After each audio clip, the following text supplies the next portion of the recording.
Landmines and jellyfish, welcome back to Knives, I guess, and why are you sticky? So, we're going to take a look at the big soft spot that I have for Camillus. And it's not like they're the best knife maker in the world. They've certainly fallen a long way downhill over the years. But they've done a couple of things that my knife collection is not complete without, by a lot. And, so the first couple things I'll show you were on yesterday's video about the 20 under 20, so you saw that, and if you haven't seen it, go check it out. But the Camillus Choff, it was like a $12 knife, I think, and it did great in the Super Budget Showdown. Let's flick the bean.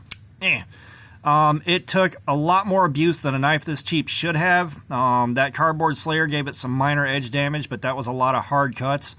It did really good for what it is. And it's a very comfortable carry. I think it looks pretty good. The pocket clip on it's great. This was good value for the money. And of course, there was a Camillus wedge, which was also, I think, between 11 and 13 bucks. Like, I forget the exact number, but it was cheap. Let's flick the bean. You're on bearings, very snappy open. You got a nice hollow grind right here. It's a small blade for a more quiet carry. Great pocket clip. And again, it also took a lot of abuse during Cardboard Slayer and soaked it up. Very minor edge damage off of way more abuse than something this cheap should be taking. But one of the things that kind of ties into all this is, I've shown this off before, but this is the Manus gearhead.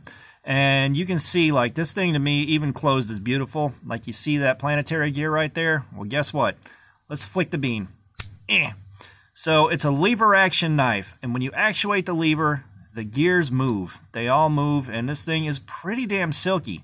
This one was made a few years ago, like the last 4 or 5 years. I'm not sure exactly. I didn't really want to spend that much time looking it up, but let's flick the bean again. You got a wonderful grind on the blade. This thing carries reasonably well. I will say, this lever here, you can see it's kind of a square shape. It's not rounded off, and that does hot spot pretty badly in the waistband. I will carry it in spite of that if I feel like I need to show it off to somebody, but that does kind of knock it out of regular rotation. Let's flick the bean again. It's absolutely beautiful, though. I got this because it's a work of art, and I do love fidgeting with it. Now, somebody did this a long time ago, and let me set the scene for you. It's like 1998, and I'm at the Mall of Augusta in Georgia, and I'm walking around, and I head towards Gadzooks to check out the Jinkos. And I dare you to find a more 1990s sentence to that doesn't involve Sobe. Get on it. And I've got a few bucks in my pocket, certainly not Jinko money, but a few bucks, and I see a knife shop, and, again, I'm like, I love knives. I've loved them since I was like 11 years old, even though I couldn't buy them like I wanted to. But I walked into this shop, and I see this right here. And I think you can see what the party trick is here. Let's flick the bean. This is the Camillus lever lock. And I bought one that day, and I had it for a long time. I took it to work. I gave it a bunch of hot suppers, and it kind of vanished, so I had to go online and find another one. And, this is something that my knife collection is not complete without. I'm very sentimental about these things. I absolutely loved them. It got taken to work. It got used on a regular basis until I think I got scared of losing it and stopped carrying it, but let's flick the bean again.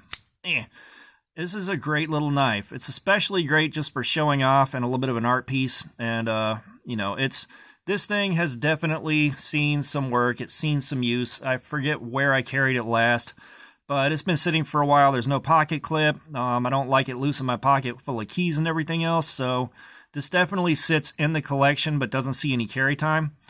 But while I was looking for this and looking on Amazon, I found out they made a newer version of this. Now, this one's not as sleek. The handle's a little bit blockier. I think the handle is G10 or FRN. But it does have a pocket clip. And y'all missed the take where I discovered, because I had just discovered, I can flip this pocket clip over and make it tip up. I hate tip down, but we all live in sin. However, I can find a path to redemption and turn this into the Lord's carry tip up, and we all know it. So this does have the Camillus pocket clip with the sword cut out. I love that little touch. And let's flick the bean.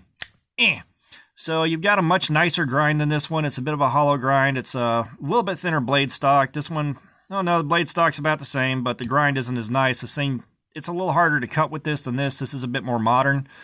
And, I did carry this a little bit. It did good, but this thing, as always, this dug into the waist a little bit while I was carrying it, so it doesn't see carry off. And, like, you can see how far that sticks out to the side.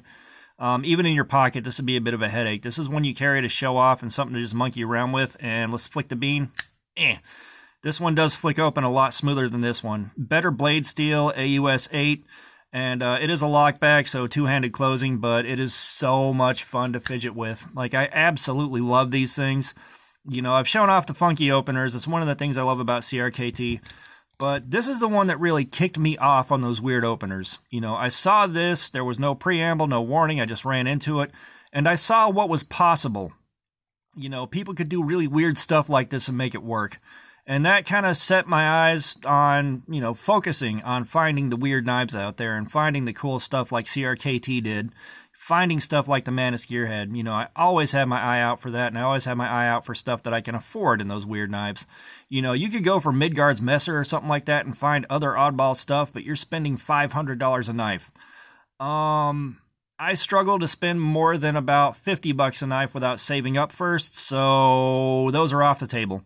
So it does take a lot of hunting to find cool stuff like this, but when you do, it feels really good that you found it and it's yours once you buy it.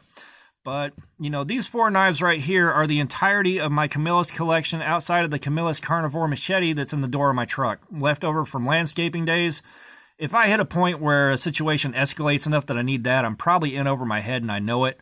At that point, being 6'4", 200 some odd pounds, being able to yell really loud and wave a machete around is my only defense. If that doesn't scare him off, I'm cooked. You know, I died and I died well. But this is just my relationship with Camillus. These two are the reason I love them so much, and these were just good little knives. And you've seen the Gearhead. It's absolutely beautiful. But all that being said, thanks for looking at my crap. Thank you for the subscribers. More have been showing up, and I'm very grateful, and it's very humbling. Thank you for the comments. I love some feedback. And all that being said, y'all have a nice day.